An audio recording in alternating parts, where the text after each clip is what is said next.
සම්පූර්ණයෙන්ම මැණික් කර්මාන්තය අත කියලා ජනාධිපති ආරක්ෂක සේවයේ නිලධාරීන් යොදවලා මැණික් ටික අරගෙන ගංගාවල දිවෙන ඒ වගේ කියන්නේ කොහාටද කියලා උන්වහන්සේ දන්නවා. අද මේ කල්මඩුල්ල වගේම රත්නපුර දිස්ත්‍රික්කයේ ගත්තාම මැණික් කර්මාන්තයේ දීසින මැණික් කර්මාන්ත කරුවන්ගේ ව්‍යාපාරිකයින්ට ඊට සම්බන්ධ පොදු මහජනතාවට අද බරපතල අභියෝගයක් සහ ප්‍රශ්නයක් තිබෙනවා. ඒ තමයි රාජපක්ෂ පවුලේ ආශිර්වාදය තුල සිංගප්පූරු සමාගමක් පෙරට ගෙන්නලා මේ රටේ සම්පූර්ණයෙන්ම දේශීය ව්‍යාපාරිකයේ දේශීය මැණික් කර්මාන්ත කරුවන් ඉවත් කරලා මේ රටට විදේශිකයින් ඇවිල්ලා යන්ත්‍ර සූත්‍ර දාලා මැණික් කර්මාන්තයට අත ගන්න මේ වන විට බලපත්‍ර 16ක් නිකුත් කරලා ඉතින් අපිට දැන ගන්න වෙනවා. මේක දේශීය මැණික් කර්මාන්ත කරුවන්ට ව්‍යාපාරිකයින්ට දේශීය මැණික් කර්මාන්තයේ ඉන්න පොදු ජනතාවට බරපතල ප්‍රශ්නයක්.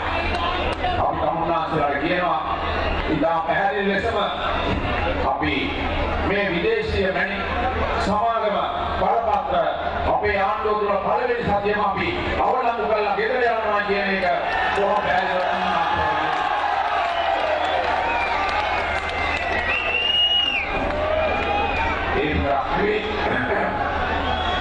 තමුන්නාන්සලාට කියන්න ඕනේ කොරගහකන්ද කළුවාග ප්‍රදේශයේ මහපොළේ දිස්ත්‍රික්කයේ මහවැලි සංවර්ධන ව්‍යාපෘතියේ කොරගහකන්ද කළුවාග ව්‍යාපෘතියේ මැණික් ගැවීම ආරම්භ කරන්න පටන් ගත්ත වෙලාවේ මම මහවැලි අංගවලදී මම ඉඩ දුන්නේ නැහැ ඒලා 2007 ජනවාරි මාසයේ මුල්දා කියලා කොරගහකන්ද ව්‍යාපෘතිය පටන් ගත්තා. ඒ මැණික් කරන්න ආණ්ඩුවේ යෝජනා කරපුවාම මම කැබිනට් මණ්ඩලයේ ජනාධිපති කුමාරතුමා 2008 මොරගහකන්දේ මැණික් කරන්න දුන්නොත් ව්‍යාපෘතිය වල අවසන් වෙනදී මම නැවතීම ඉල්ලා අස්සෙනවා කියලා. එතනින් මේ වැඩේ නැවතුණා. හැබැයි අද මොකද්ද තත්ත්වය? ගිය අවුරුද්ද දුන්නා විදේශීය සමාගමකට මොරගහකන්ද කළුවඟ ප්‍රදේශයේ සම්පූර්ණ පතල් මැණික් කර්මාන්තය දීලා අද මේ ආණ්ඩුවේ ලොකු මහා බරපතල මැණික් ව්‍යාපාරය තුළ දූෂිත ව්‍යාපාරයකට අතගාලා තියෙනවා. මේක තමයි යථාර්ථය. ඒ නිසා ප්‍රධාන වශයෙන්ම තමුන්නාන්සලාට කියන්න ඕනේ මේ තත්ත්වයක් එක්ක මේ කියන අවුල පරිසරයේ තේරුම් අරගෙන ව්‍යාපාරික ලෝකයට කර්මාන්ත කරුවන්ට රාජ්‍ය සේවයට අධිකරණයට මේ සියලු දේක සිදුවෙලා අපේ විනාශය මේ රටේ සිටින ලක්ෂ 100කට වැඩිය කොහොම පැහැදිලිව කියනවා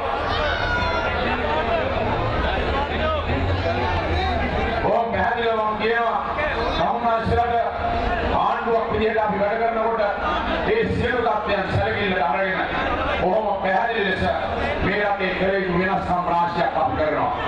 මේ වෙනස්කම් රාශියත් එක්ක මේ රටේ මහින්ද රාජපක්ෂ පාලනය අවසන් කරලා මේ දූෂිත පාලනය ගෙදර යවලා ජනතාවාදී නිදහස් ආණ්ඩුවක් අපි හදනවා කියන එක කොහොම පැහැදිලිව ආන්නාසරණ කියන්නේ ඕනේ. අද මේ කියන තත්ත්වයේ මහින්ද රාජපක්ෂ මහත්මයා තේරුම් ගන්න ඕනේ.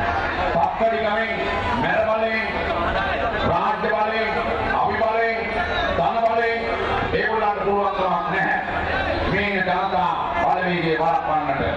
මහින්ද රාජපක්ෂ මහත්මයාට සහ ඒ ගෝලබාලයේ සියලු දෙනාට අපි කියනවා කොහොම පැහැදිලිව මේ නැගී සිටින ආණ්ඩුවට විරුද්ධ රාජපක්ෂ පවුලට විරුද්ධ මේ ජනතා බලවේගයේ තේරුම් අරගෙන කරුණා කරලා තමන්ගේ බලය පිළිබඳව කෑදරකම අයින් කරලා කරුණා කරලා ජනතාවගේ බලවේගයට හිසමලා තීන්දුව අරගෙන මේ මෙතුරන ප්‍රතිඵලයක් එක්ක තමන්ගේ බලතල වලින් ඉවත් වෙලා ජනතා බලවේගයේ ප්‍රාර්ථනාවන්ට ආශිර්වාදයෙන් ඉඳෙන්නයි කියලා මම එතුමාලට කියනවා.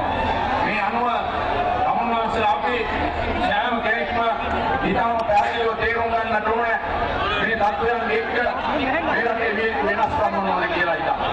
ඒ නිසා අද දවසේ මේ තිබෙන පරිසරයත් එක්ක ඊටම පැහැදිලිව ජනතා ආණ්ඩුවක් හදන්න දූෂිත පාලනය වෙනස් කරන්න මේ සියලු කරුණවලදී අපි කටයුතු කරමින් කියන ගෞරවනීය ඉල්ලීම ඉල්ලා සිටින්නේ ජනවාරි 8 වෙනිදා තමුන්නාන්සලා කන්දපොළට ගිහින්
අරු වැත්ත.